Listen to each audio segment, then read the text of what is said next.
Welcome to part 2 video of module 5 software project management. In part 1 we had discussed risk management. Now in this part 2 video we are discussing software configuration management SCM. Here we discuss in detail an SCM scenario, the elements of SCM, baselines, SCIs software configuration items, then SCM repository, the role of the repository, the features of the repository.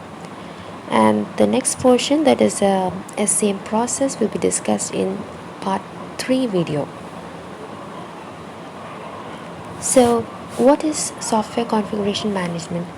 So to start with, let me take you to a scenario. Now a client, supposing he approaches a company to make some product for him, and the company gives him a prototype, okay, and supposing the client finds something wrong and he requires some change, and he comes back to the company and tells that he needs such change to one person.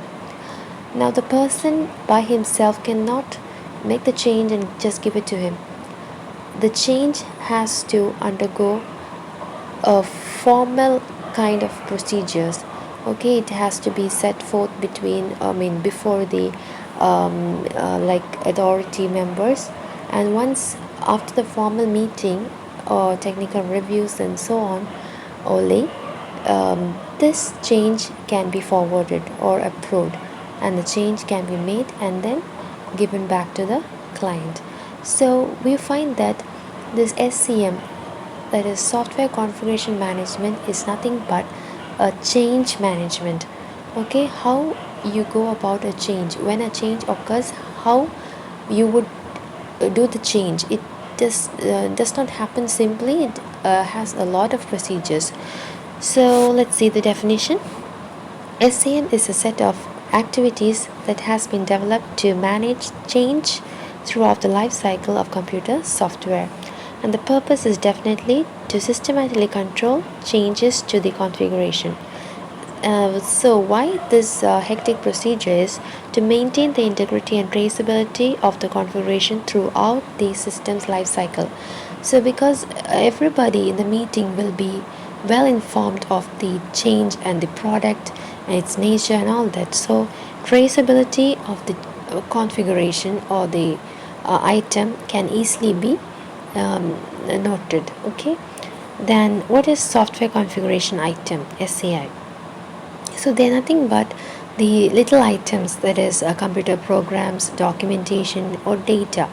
Okay, the little things concerning when you make a product. So those are software configuration items.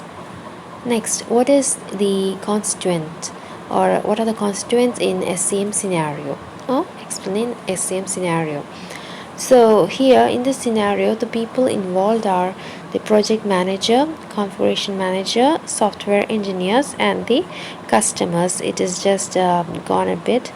It is the customers. Okay, so if this project manager, he is in charge of the software group, and he is the one who ensures that the product is developed within time frame, that is the deadlines.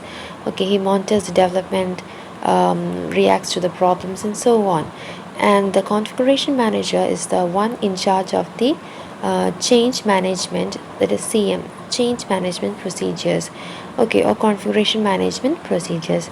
And he is the one who ensures that the procedures and policies for creating, changing and testing of the code are followed.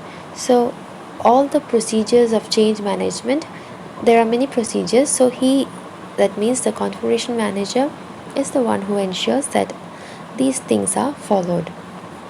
Then software engineers, they are the ones who work behind efficiently without interfering in others' creation. Okay, the software engineers are the developers and the people who work behind. The customers are the other people involved in the scenario. Next question would be to identify the 4 configuration management elements.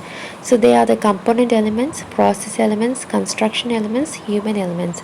So about the component elements, they are the tools to enable access and management of each item, software configuration item.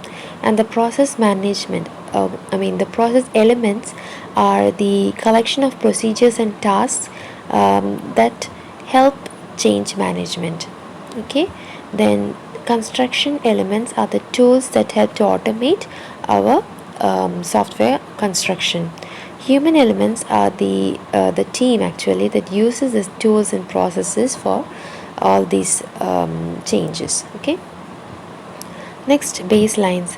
So when you think of a baseline, it is just like a small unit which is approved by all, and that is being used as a standard in the further changes. Okay, so it is a milestone in the development of software and is marked by the delivery of one or more software configuration items. Okay, so it's a milestone and it has been approved by formal technical reviews.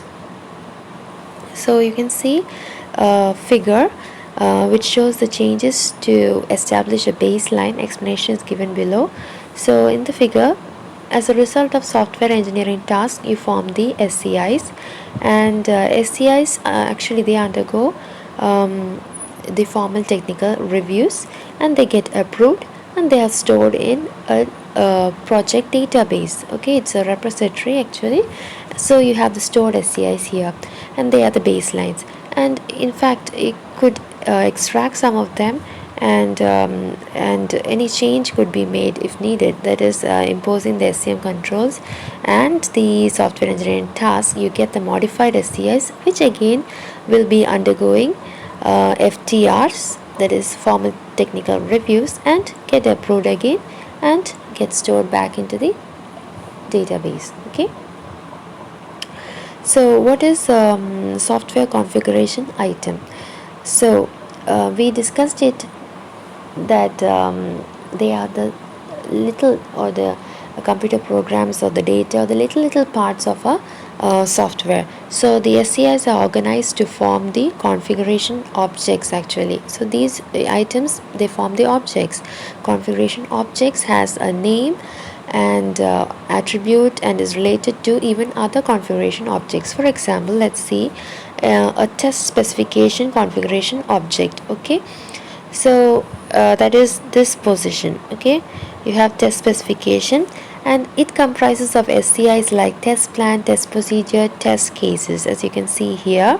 Okay, and it is related to other configuration objects, that is the source code. So you can see it is related by this arrow, a bidirectional arrow, to source code, and even components, data models, design specifications. Okay, so it is related to other configuration objects, and configuration objects are related to other configuration objects again, and the relationship is either compositional or interrelated.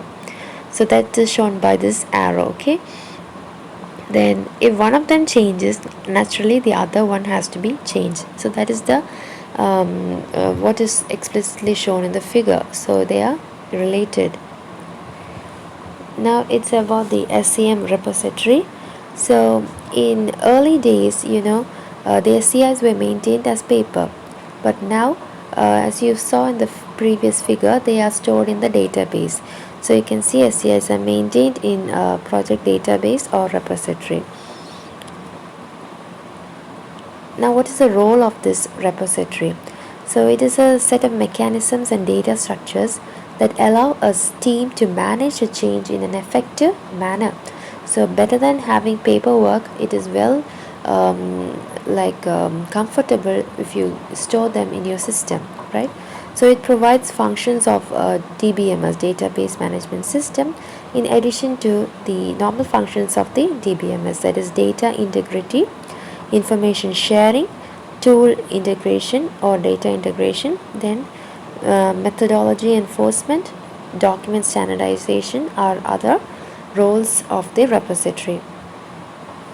Now, what are the SCM features or tool sets used in a repository? Okay, so this would be the concluding slide here. And what are the SCM features? They are versioning, that is actually you have to know that now as soon as a change is introduced, You call it a version 1, for example. Now, nextly, if the customer again wants a change, the output or the product that comes out is the version 2 of it. And similarly, if he needs more changes, more versions come out. So this is the versioning part of it. Okay, so that is one feature. Then dependency tracking and change management is the next feature. It is to track and respond to the changes in the state and relationship. Then requirement tracing, maybe the forward tracing and the backward tracing. Okay, then configuration management is another SCM feature. It is to track a series of configurations representing specific project milestones or production releases. So it is the procedures. It helps a lot to track the configurations which come out. Okay, then audit trials is another SCM feature or the tool set available on the repository. That is along with the SCIs and the configuration objects that are stored in the repository. All these features or tool sets will be available from the repository. Okay, so the last one is the audit trail feature, which helps to establish information about when, why, and by whom changes are made in the repository. That means, so along with the product details stored in the repository, you will be having details about the version, about the dependency tracking, requirements tracing, configuration management, how things are being done, and the audit details. Okay, so like when, on what circumstance the change was required, by whom was it initiated, by whom was it done, all those things will be right here in the repository. So that is the end of part 2. See you in part 3 video. Bye.